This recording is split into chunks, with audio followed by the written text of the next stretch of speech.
Fl-isem tal-Missier u tal-Iben u tal-Ispiritu Santu, amen.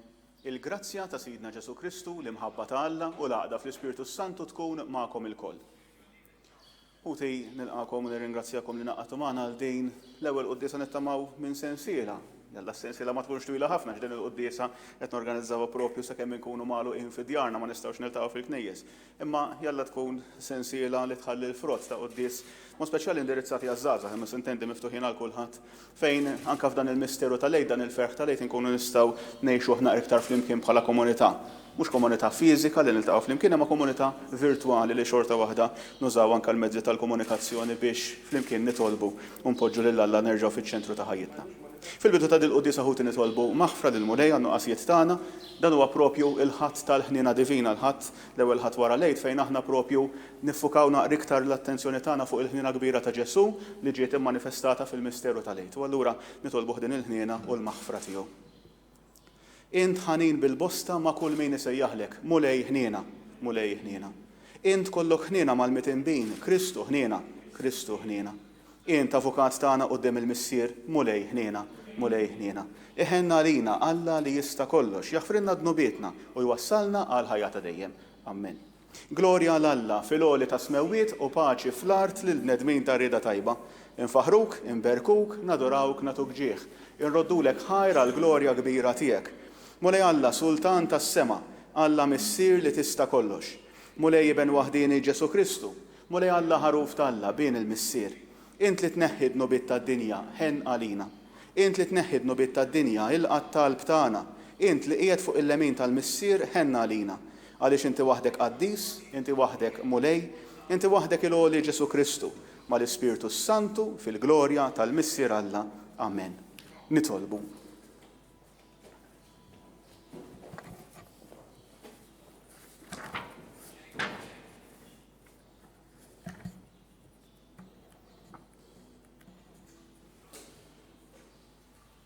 U Alla taħnina bla tarf matul dawn il-festi tal-Għid inti tħeġġeġ il-fidi tal-poplu qaddis tiegħek. Qawwih ukoll fil-grazzja li tajtu biex kulħadd jifhem bid-dehn kollu bliema ħasil tnaddaf, bliema spirtu tnissel mill-ġdid u bliema demm infeda. Bibnek Ġesu Kristu Sidna li huwa Alla u miegħek jgħixu jsaltan flimkien mal-Ispiritu Santu għal dejjem ta' dejjem. Amen.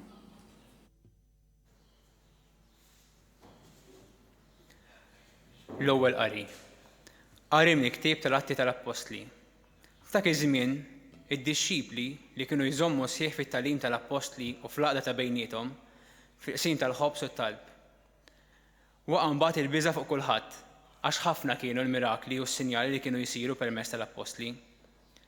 Dawk kollha li kienu jemmnu kienu ħaġa waħda u kienu jaqsmu kollox bejniethom. Ibjaw ġidhom u kull ma kellhom u jqasmu dħul bejn kulħadd skont il-ħtieġa ta' kull wieħed. U kuljum kienu jmorru t-tempju flimkien, jaqsmu l-ħobs fi djarhom u jissibħu fl-ikel biqlub ferħana u safja. U kienu jfaħru l-Alla u l-poplu kollu kien iġibhom. U minn jum għal ieħor il-mulej kien iżidilhom magħhom lil dawk li jkunu salvi. Il-kelma tal-mulej iroddu ħajr l-Alla.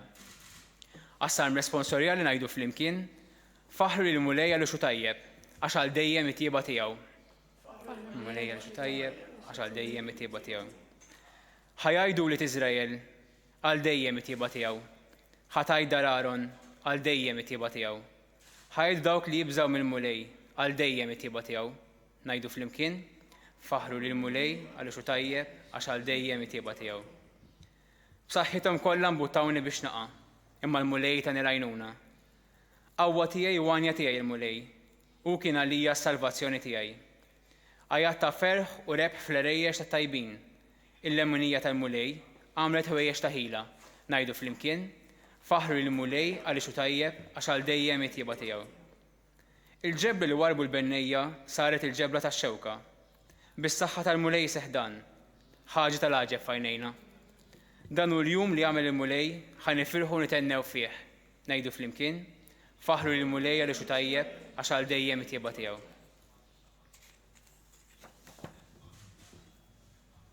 It-tieni qari mill-ewwel ittra ta' San Pietru Apostlu.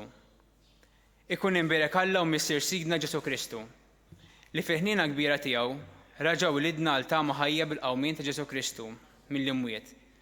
War wirt li jitħassar la jittabba u laqqas jinxef.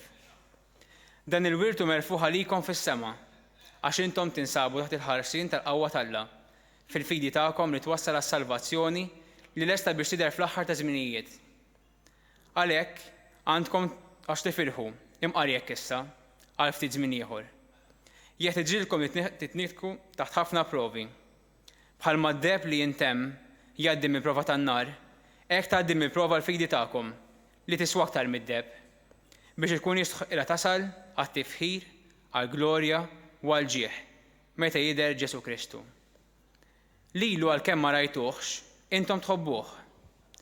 Fih għad li s'issa m'intomx tarawh, intom temnu. Fih intom tifirħu b'ferħ glorjuż li ma jistax jitfisser waqt tiksbu l-għan tal-fidi tagħkom li hu s-salvazzjoni tagħkom. Il-kelma tal-mulej. Roddu ħajr il-Alla.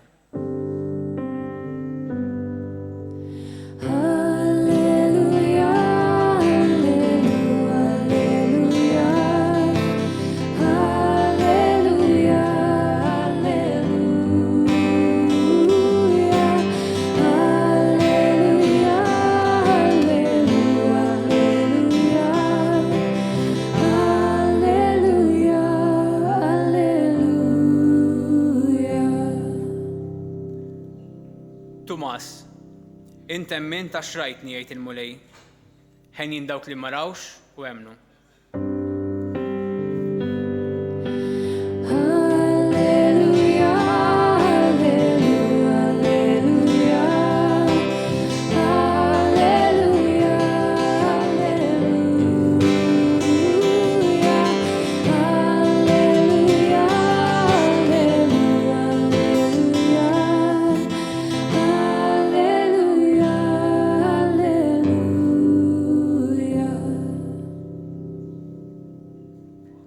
Il-mulej ma'kom.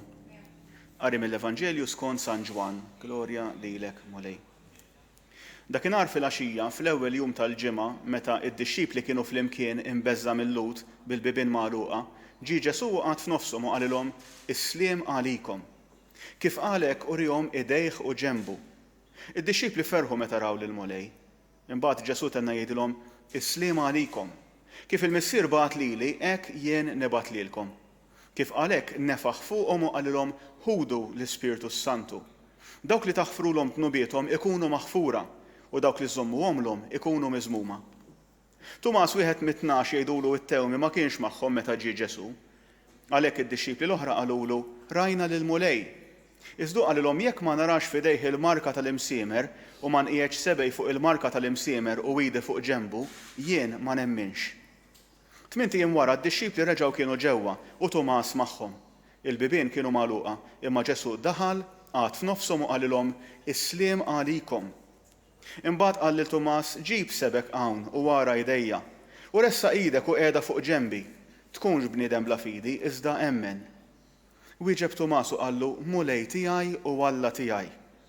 Qallu Ġesu emmin ta' xrajtni, ħenjin dawk li ma rawx u emnu. Hemm ħafna sinjali oħra li Ġesu għamel quddiem id-dixxipli tiegħu u li mhumiex imniżla f'dan il-ktieb. Iżda dawn inkitbu sabiex intom temnu li Ġesu hu l-Messija li ben ta' Alla u biex bit-twemmin tagħkom ikolkom il-ħajja f'ismu. Il-kelma tal-mulej, tifħir lilek Kristu.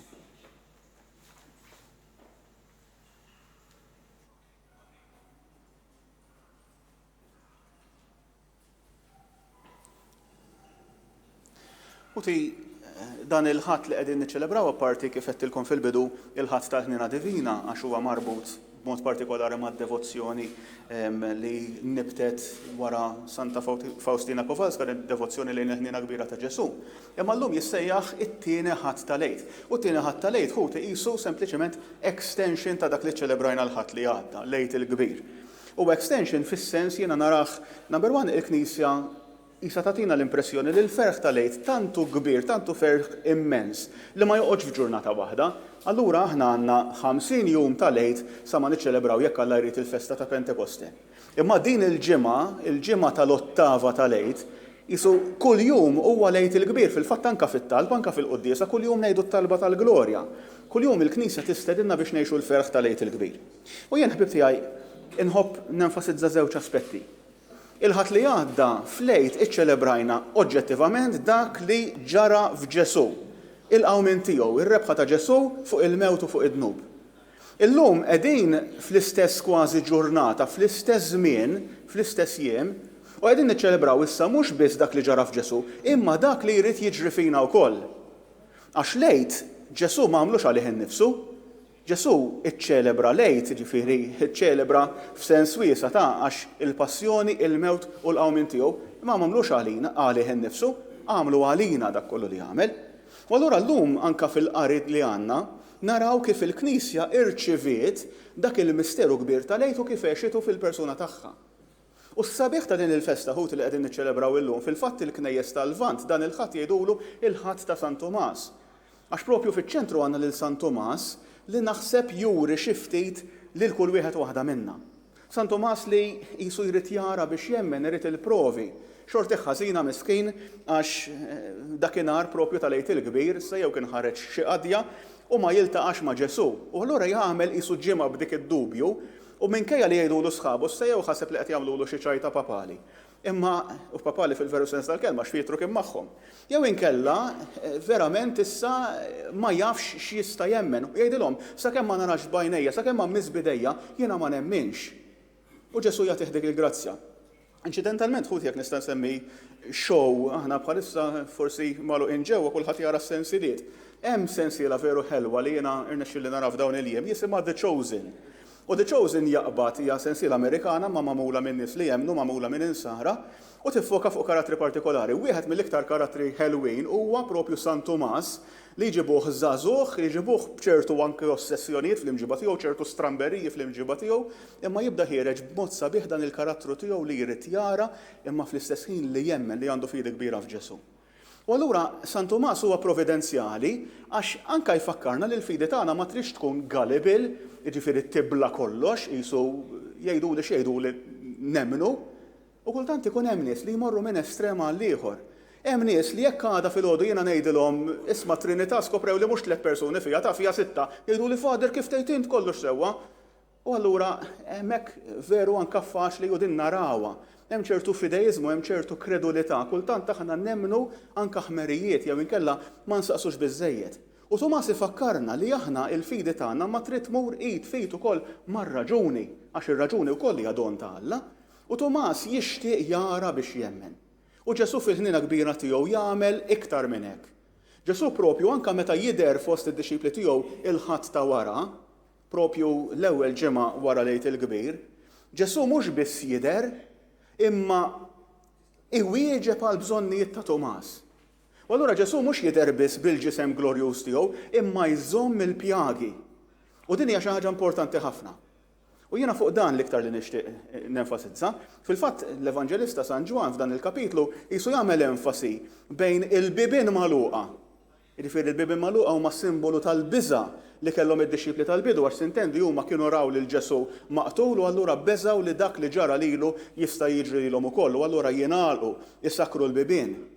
Imma għandna l-bibien magħluqa fuq naħa u għandna l-pjagi miftuħa fuq in-naħa l-oħra. U x'qed jgħidilna l-Evanġelista b'dawn iż-żewġ realtajiet? Qed jgħidilna li bil-biża' aħna faċli ningħalqu fina nfusna. Qed jgħidilna li l-biża' anke l-awareness ta' dnub l-aħwa. Nżommu f'moħħna dawn kienu l-ħbieb ta' Ġesu. Dawn sa lejliet il-mewt tiegħu kienu qegħdin iweduh ibda minn Pietru li lesti jmorru l-ħabs miegħu u lesti jmutu għalih. U mbagħad kollha ħlief Ġwanni jaħarbu. Sintendi baqa' in-nisa taħt is-salib u Ġwanni. Imma mbagħad għandek allura dik ir-realtà anke ta' xejn, ta' mistħija, ta' guilt. Min jaf anke meta der Ġesu qudiemhom beżawx li ħajtihom xi ċamata. Jgħidulhom fikom irġiel, fikom kuraġġ. Għettu li ħat iġu l-ħabs miħaj, għettu li ħat mutu miħaj, umbat kollha ħrabtu. U Ġesu x'jagħmel? Jaħfrilhom mill-ewwel. Jagħtihom dik il-kelma xalom, il-paċi magħkom, is-sliem għalikom. Ġesu jurihom jiena mhu qed inżomm xejn kontrikom u mhux hekk biss talli dik il-qawwa tal-maħfra u jagħtiha lilhom ukoll. U jgħidilhom intkom sejħa tagħkom hija li tħabbu lil bnedmin ma' Alla. U allura morru lil bnedmin aħfrulhom b'nubietom, dak li taħfru jkun maħfur, dak li jżommu jkun miżmum. Ġifier Ġesu hawnhekk din il-ħniena mhux biss irid iżomma biss għal dawk ta' madwaru billi jaħfrilhom imma qed jagħtiha lilhom ukoll Jiena nħobb inġib dik l-image tat-tazzi tax-xampanja fit-tiġijiet. Jiġifieri kollok dik isa piramida tax-xampanja u jibdew iferraw minn fuq l-ewwel waħda u dik tfur u tibda tfur għal ġol tazzi l-oħrajn tax-xampanja. U Ġesu dik il-paċi tiegħu trid tfur għal fuq il-Knisja kollha. Jibda jagħtiha lil dawk li huma l-eqreb lejh u mbagħad trid tkompli tfur. U għalhekk anke din il-festa tal-lum hija marbuta ħafna mas-sagrament anke tar-rikonċiljazzjoni tal-qrar tal-maħfra tad-nubiet. Mela Ġesu l-ewwel għandna dak l-ewwel pass. Il-ħniena li huwa juri, il-paċi li huwa jixtieq jerġa' jpoġġi fil-qalb tad-dixxipli tiegħu. Imma issa għandna t-tieni punt ukoll. Dawk il-pjagi u l-pjagi x'ifissru? U ejjew inżommu f'moħħna li dawn mhux każ li il-fejqan ta' Ġesu, jiġifieri l-qawmien tiegħu ma rnexxiex 100%. Ġesu iżomm il-pjagi f'ġismu propju apposta. Żommu f'moħħkom il-pjagi li kellu f'idejh, f'riġlejh u f'ġenbu ma kinux l-uniċi feriti li Ġesu sofra fil-passjoni tiegħu. Aħna nafu li biss l-esperjenza tas-swat li Ġesu qala qabel it-tislib ukoll bniedem kienet tħassru. Jgħidulna mhux biss l-evanġelisti, jgħidulna anke storiċi ta' dak iż-żmien li s-swat tar-Rumani kien xi ħaġa tant terribbli li ħafna nies laqas kienu jaslu għat-tislib għax kienu jmutu propju taħt is-swat. Ġesu daru kien pjaga waħda, Ġesu daru kien ferita waħda wara dak is-swat. Apparti allura swati ieħor daqqiet oħra, feriti oħra li hu kellu Ġesu kien ferita waħda fil-passjoni tiegħu. Imma xi raġuni iżomm minkejja li issa ġisem glorjuż, ġisem glorifikat, Ġesu iżomm il-pjagi f'idejh, f'ġenbu, f'riġlejh, ma nafux imma jista' jkun ukoll. U dak huma sinjal importanti ħafna ħuti. Huma sinjal importanti qisu Ġesu qed jurihom ħadd ieħor jiftaħar bil-medalji, ħadd ieħor jiftaħar bid-degrees, ħadd ieħor jiftaħar b'affarijiet li jagħmlulu onur li jagħtuh glorja. U Ġesu bil-maqlub. Ġesu juri il-pjagi. Għax il-pjagi huma simbolu tal-imħabba tiegħu. Dawk il-pjagi Ġesu anke għal Tomas jgħidlu ejja miss, ma jimpurtax, tistħix toqgħodx lura. Rid tara, rid tmiss, ejja ara u miss. U allura dawk il-pjagi huma sinjal jiena Ġesu li ħabbejtek, jiena Ġesu li batejt għalik. Ersaq law m'hemm xejn li jżommok bot minni, tista' tersaq lejn il-qalb miftuħa ta' Alla. U din hija xi ħaġa importanti għalhekk dik id-differenza bejn il-bib imsakkar, il-bib immagħluqa u l-pjagi miftuħin. Aħna l-bnedmin quddiem id-batija ħafna drabi ninagħlqu fina nfusna. U allura infittxu dak li huwa a safe space, nippruvaw infittxu il-post fejn aħna siguri fejn ħadd ma jista' jweġġana. Ikun hemm nies li anke forsi f'xi relazzjoni li kellhom anke fiż-żożija tagħhom imma jkunu sofrew xi tradiment, sofrew xi abbuż, u allura l-bqija ta' ħajjithom qishom irabbu qoxra fuq qalbhom u ma jippermettux lilhom infushom li jerġgħu iħobbu għal biża' li jerġgħu jiġu traduti, li jerġgħu jiġu mweġġa. U dik faċli tiġrilna. Aħna faċli li nagħlqu inrabbu qoxra jew inkella nerfgħu tarka quddiem il-qlub tagħna. Ġesu bil-maqlub, Ġesu all out, Ġesu lest li anka jibati, lest li anka fil-glorja tiegħu imma xorta iżomm il-pjagi. Laħwa nżommu f'moħħna ta' din, Ġesu illum fil-glorja tal-Missier bil-ġisem glorjuż tiegħu, Ġesu għandu l-pjagi fil-glorja tal-Alla, meta aħna ħanarawh hemmhekk fil-glorja tal-ġenna jekk Alla jrid, ħanarawh bil-pjagi, ħanarfuh mill-pjagi lil Ġesu. U din hija xi ħaġa importanti ħafna għax dak il-pjagi huma il-kejl jisu lajdi karta Ġesu. Kemm ħabbejtek jien, kemm kont lest imbagħti għalik. Żewġ punti tal-aħħar ħbib tiegħi. Mela l-ewwel waħda hija għalina personalment. Kemm aħna aware ta' din l-imħabba ta' Ġesu. Dik id-batija ma kellux għalfejn ibatija Ġesu, dik id-batija batija għalija u għalik. Aħna, dawk il-pjagi suppost aħna ġarrejnihom, dak is-salib suppost aħna ġarrejnieh, frott id-dnub, frott it-tradiment, frott il-ħażen, frott il-vizzji tagħna, frott id-dnubit tagħna. Imma Ġesu jieħu postna fuq is-salib. U allura meta jurina dawk il-pjagi qed jgħidilna daw tagħkom imma ġarrejthom jien. Dik l-ewwel waħda jew qatt ma nieqfu nistaġbu b'dejn l-imħabba tant kbira ta' Ġesu. Imma t-tieni punt u hawnhekk forsi naqra iktar challenging għax ħaġa sabiħa ħafna li jiena nħares lejn kurċifiss jew inkella lejn ġbija ta' Kristur xoxt b'dawk il-pjagi u ngħid kemm ħabni Alla. Imma t-tieni punt huwa għalina. Kemm lesti aħna wkoll inħobbu akkost tal-pjagi. U jiena din nenfasizza ħafna. Jekk fl-imħabba, jekk fil-ħajja tiegħi qatt ma ġarrabt pjagi, qatt ma ġarrabt sofferenza, allura tajjeb li forsi nagħmel naqra mistoqsija. Kemm ħabbejt ta' veru? Għax l-imħabba ta' veru, l-imħabba agape, ġifieri dik l-imħabba li lesta tagħti kollox għal maħbubin, ftakru f'dak li qal Ġesu propju ftit sigħat qabel miet, m'hemmx imħabba ikbar minn din li wieħed jagħti ħajtu għal ħbiebu. Dik l-imħabba b'konsegwenza ħadħalli xi pjagi. Ta' meta kellna bżonn naħfru, ta' meta konna bżonn persuna nagħtuha ċans ieħor, ta' meta kellna bżonn nafdaw minkejja li bżajna u rridna ninagħlqu ġewwa. Ta' meta kellna bżonn noħorġu mill-comfort zones tagħna u nerġgħu nagħmlu paċi, nirrikonċiljaw ma' xi ħadd. Dawn huma kollha realtajiet li jistgħu jaffettwawna fil-ħajja emozjonali tagħna, fil-ħajja anke tal-imħabba fejn jidħlu relazzjonijiet, taffettwa l-familji tagħna, taffettwa l-postijiet tax-xogħol, taffettwa l-ġirien, taffettwa l-ħbieb, taffettwa kull aspett tal-ħajja tagħna. Kemm aħna lesti li nħobbu akkost tas-sagrifiċċju, kemm aħna lesti bħal Ġesu li nħobbu akkost li dik l-imħabba tħalli fina l-pjagi. U din irridu nsemmuha wkoll anke fuq livell globali. Kemm qegħdin bħalissa nammiraw tobba, nurses, healthcare workers, spiżjara, eċċetera, nies li qegħdin ipoġġu lilhom infushom on the line anke saħħithom, anke qegħdin jiċċaħdu mill-familji tagħhom għal ġimgħat sħaħ biex jikkuraw lil min qed isofri bil-marda tal-coronavirus. Dawk huma nies li qegħdin iġorru l-pjagi frott l-imħabba u d-dedikazzjoni tagħhom. Kemm aħna lesti ferjas oħrajn tal-ħajja tagħna li wkoll ikonna l-pjagi, ġifieri kemm aħna lesti insofru biex nilqgħu lil barrani, kemm aħna lesti insofru biex inħobbu lil dak ta' madwarna. Dawn huma ħuti r-riflessjonijiet li rridu nagħmlu quddiem din il-festa. Mhux biss li nieqfu fil-pjagi ta' Ġesu, imma li wkoll nofrulu l-pjagi tagħna, l-pjagi ta' meta ħabbejna u spiċċajna feruti u nitolbuh mulej fejjaqhom biex aħna nkunu nistgħu nerġgħu inħobbu bl-istess imħabba tiegħek. Nagħmlu mument żgħar ta' riflessjoni fuq din il-kelma anke biex il-kelma tinżel fil-qlub tagħna.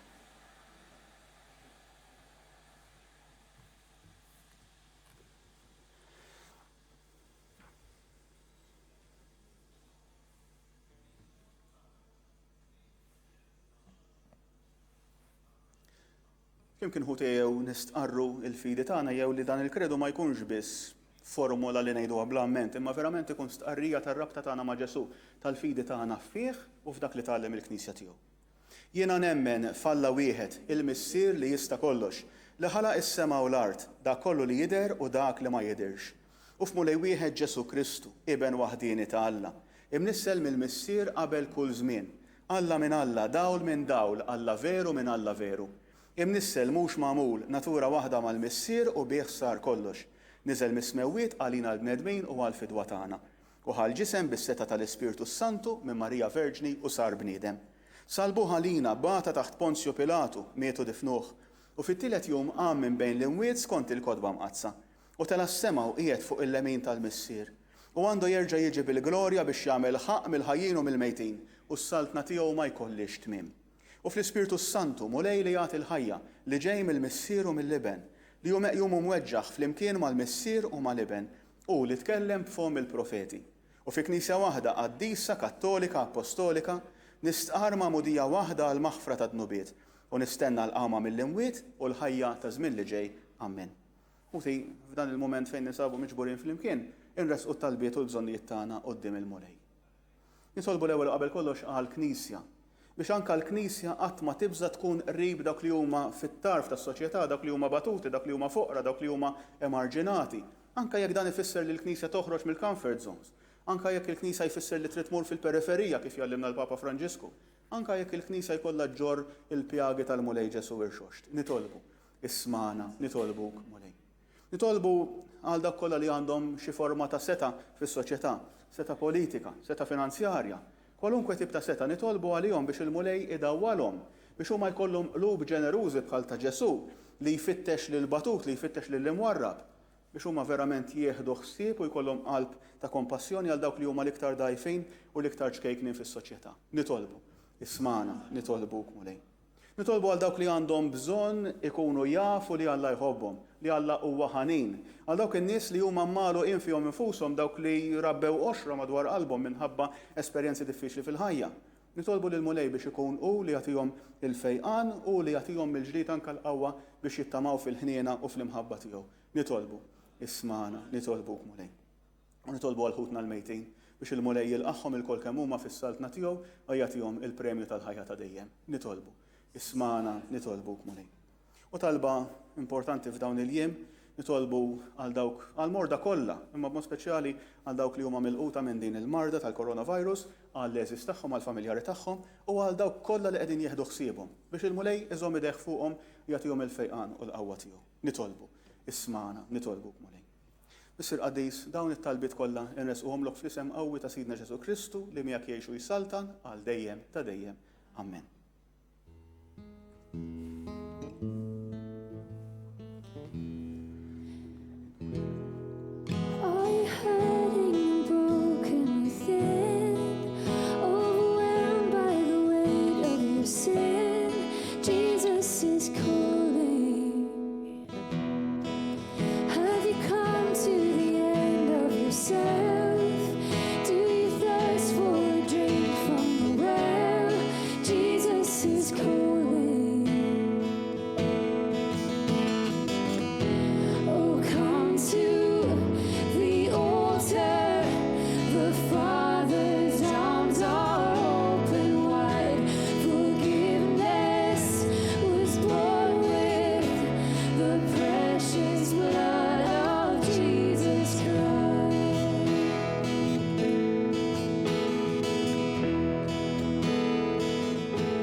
Nitolbu ħuti biex is-sagrifiċċju tiegħi u tagħkom ikun jogħġob lil Alla l-Missier li jista' kollox. Jilqa' mulej minn idejk is-sagrifiċċju għat-tifħir u l-glorja ta' ismu, ħtiġijiet tagħna u tal-Knisja mqazza kollha tiegħu. Ilqa' mulej l-offerta tal-poplu tiegħek biex dawk kollha li jiġġeddu bl-istqarrija ta' ismek u bil-magħmudija jiksbu l-għena ta' dejjem. Bi Kristu Sidna. Amen. Il-mulej magħkom u miegħek ukoll. Nerfaw qlubna il-fuq, nerfawhom lejn il-mulej, niżżuħħar lil-mulej Alla tagħna, hekk sewwa u xieraq. Sewwa u xieraq tas-sew mulej tajjeb u taġi tas-salvazzjoni tagħna li dejjem u kullimkien inroddulek ħajr bibnek Ġesu Kristu Sidna. Iżda ferħ akbar inxandruha f'dan iż-żmien li fih ġie ssakrifikat Kristu il-ħaruf tal-għid tagħna. U l-ħaruf tas-sew li neħħad nubiet tad-dinja. Bil-mewt tiegħu qeret il-mewt tagħna u bil-qawmin tiegħu kisbinna ħajja ġdida. Għalhekk f'dan il-ferħ tal-għid imxerret ma' kullimkien fid-dinja, il-bnedmin kollha jimtlew bil-għena u l-qawwiet tas-sema mas-setat tal-anġli jinżġulek innu ta' glorja u bla qiegħda itennulek. Qaddis, qaddis, qaddis, mulej Alla tal-eżerċti. Is-smewwiet u l-art mimlija bil-glorja tiegħek. Osanna fil-għoli tas-smewwiet. Imbierek min ġej f'isem il-mulej. Osanna fil-għoli tas-smewwiet. Uti qabel talba tal-konsagrazzjoni nfakkarkom aħna wara għandna din it-tradizzjoni ħelwa li aħna meta s-saċerdot jeleva l-ostja u l-kalċi waqt il-konsagrazzjoni, forsi l-ġenituri tagħna l-mujinna meta konna żgħar, mulej tiegħi u Alla tiegħi dik l-istess tqarrija ta' fidi li għamel San Tomas. Jew nitolbu lil mulej li verament mhux biss tkun drawwa, tkun tradizzjoni li aħna ngħiduha, imma verament nifhmu li l-istess Ġesu li der quddiem Tomas u sħabu ħajkun preżenti hawnhekk fl-Ewkaristija fil-kelma tiegħu u jixtieq li aħna wkoll nagħmlu dik l-esperjenza qawwija laqa ta' mħabba miegħu fejn narfuh bħala l-mulej u Alla tagħna. U għall-inti sa mill-ħolqien tad-dinja tagħmel kull ma hu meħtieġ biex il-bniedem ikun qaddis bħalek. Ħares għalhekk lejn dan il-poplu tiegħek li jinġabar hawn u sawwab il-qawwa tal-Ispirtu tiegħek fuq dawn l-offerti biex isiru għalina il-ġisem u d-demm ta' ibnek il-għażiż Ġesu Kristu Sidna li fih aħna il-koll u liedek. Meta konna mitlufin u ma stajniex aktar nersqu lejk, int ħabbejtna bimħabba li ma bħala. Ibnek il-għażiż li hu waħdu il-ġust tali lu nnifsu fidejna u ma stmerx li jkun imsallab għalina. Iżda qabel ma fetaħ idejh fuq is-salib bejn is-sema u l-art biex ikun sinjala għal dejjem tal-patt tiegħek magħna, ried jagħmel l-ikla tal-għid mad-dixxipli tiegħu. U waqt li kien fuq il-mejda ħal-ħobs, ratt il-ħajr, birek, qasam, tal id-disċipli tiegħu u qal ħudu u kulu il-kol minn dan għax dan huwa ġismi li jingħata għalikom.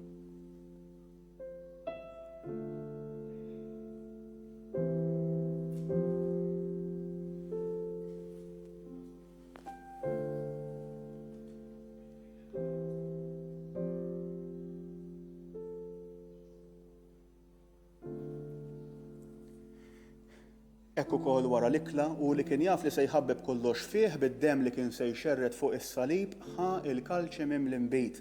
Reġa' ratt il-ħajr taħ l-ħbiebu u qal ħudu u ixorbu minnu il-kol. Għax dan huwa l-kalċi ta' demmi tal-patt il-ġdid li jibqa' għal dejjem. Id-dem li jixxerret għalikom u għal bnedmin kollha għal maħfra ta' dnubiet. Għamlu dan b'tifkira tiegħi.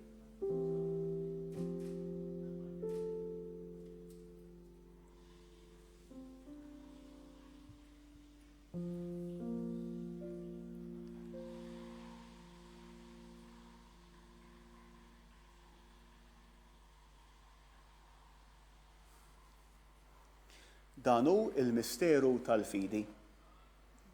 Inħabru l-mewt tiegħek mulej, inxandru bil-ferħ il-qawmien tiegħek, nistennewk sa ma tiġi fil-glorja. Għalhekk aħna nagħmlu t-tifkira ta' Ġesu Kristu li hu lejt tagħna u slim tas-sewalina u niċċelebraw il-mewt u l-qawmien tiegħu għall-ħajja, waqt li qegħdin nistennew il-jum għażiż tat-tieni miġġa tiegħu nofrulek u Alla fidilu veru din il-vittma li tikseb għal bnedmin kollha il-grazzja tiegħek. U missir l-aktar ħanin fit-tiba tiegħek ħares bħarsa ta' ħniena lejn dawk li qed torbot miegħek għax qed tagħtihom li jissieħbu f'dan is-sagrifiċċju waħdini ta' Kristu. Bil-qawwa tal-Ispirtu Qaddis tiegħek għamel li jingħaqdu f'ġisem wieħed biex fih tintemm kull firda bejniethom. Żommna l-kol fema waħda u qalb waħda mal-Papa Franġisku, mal-Isqof tagħna Charles, mal-Isqof Joe li qiegħed jgħinu. Enna nħejju l-miġja ta' saltnatek sa ma tasal is-sija li nidru quddiemek qaddisin fost il-qaddisin tas-sema.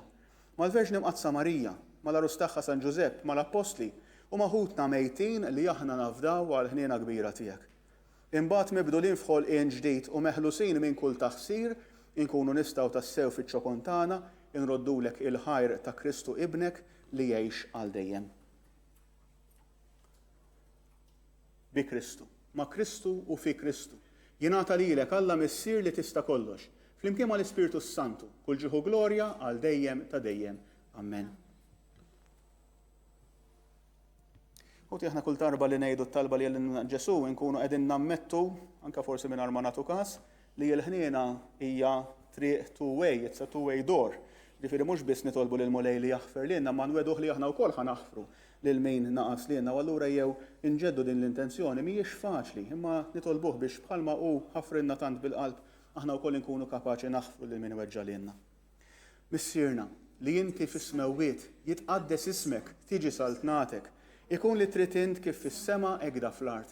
Ħobżna ta' kuljum għatina llum. Aħfrinna dnubietna bħalma naħfru lil min hu ħati għalina. La ddaħħalniex fit-tiġrib iżda eħlisna mid-deni. Eħlisna nitolbuk Mulej minn kull deni. Għatina fit-tieba u l-ħniena tiegħek il-paċi fi żmienna biex inkunu ħielsa dejjem mid-dnub u mħarsa minn kull inkwiet. Aħna nistennew u nittamaw il-għena u l-miġja tas-Salvatur tagħna Ġesu Kristu għax tiegħek hija s-saltna, il-qawwa u l-glorja għal dejjem. Mulej Ġesu Kristu li qed lill-apostli tiegħek inħallilkom is-sliem nagħtikom is-sliem tiegħi. La tħares lejn tnubiet iżda ħares lejn il-fidi tal-Knisja tiegħek. Għatija is-sliem u l-għaqda li int trid fiha, int li tgħixu s-saltan għal dejjem ta' dejjem. Amen. Il-paċi tal-Mulej tkun dejjem magħkom. Għatu l-paċi lil xulxin.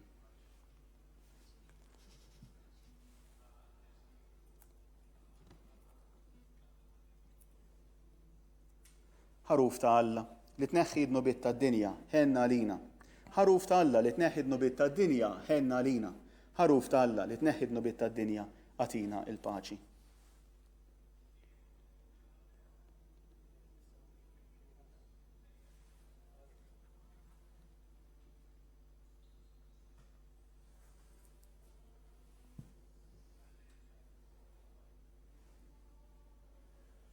Dan hu l-ħaruf ta' Alla, dan hu li jneħħi d-nubiet tad-dinja.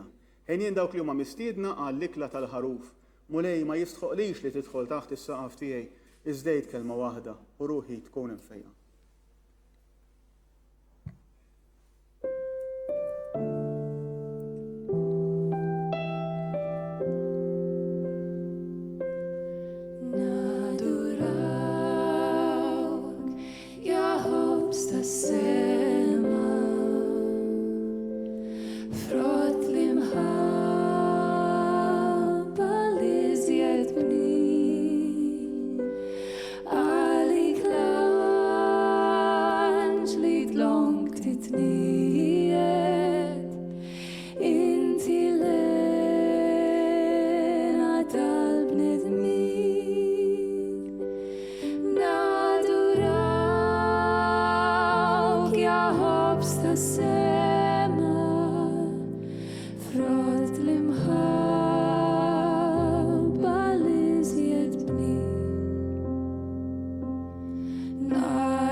Nofsna bħal ma għamilt ma' d-disċipli tiegħek li kienu imbeżżajn u tatina l-paċi.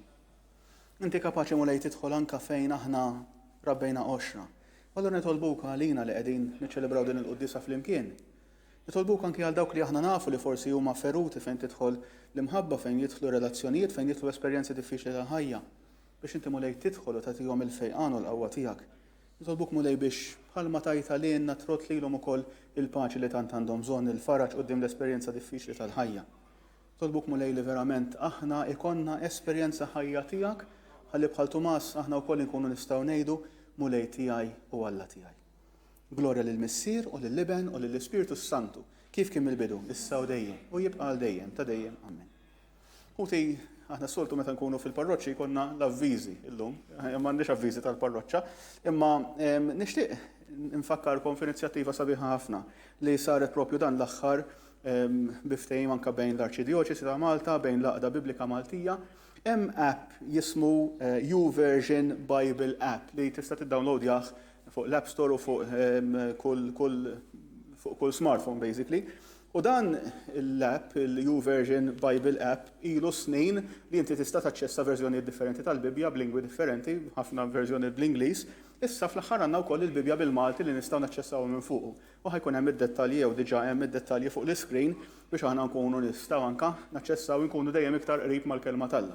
Għax il-kelma tal-Alla b'mod speċjali f'dan iż-żmien fejn forsi aħna naqra iktar magħluqin ġewwa mis-soltu huwa okkażjoni mill-isbaħ biex aħna niskopru l-qawwa tal-kelma tal-Alla fil-ħajja tagħna u nħallu lil mulej jkellimna permezz tal-kelma tiegħu.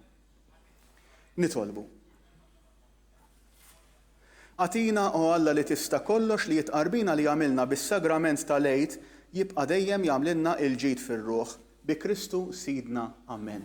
Il-mulej magħkom u miegħek ukoll. Iberikkom u jħariskom Alla li jista' kollox, il-Missier, Liben u l-Ispiritu Santu. Amen. Morru fil-paċi ta' Kristu, alleluja, alleluja. Inroddu ħar lill-Alla. Alleluja, alleluja.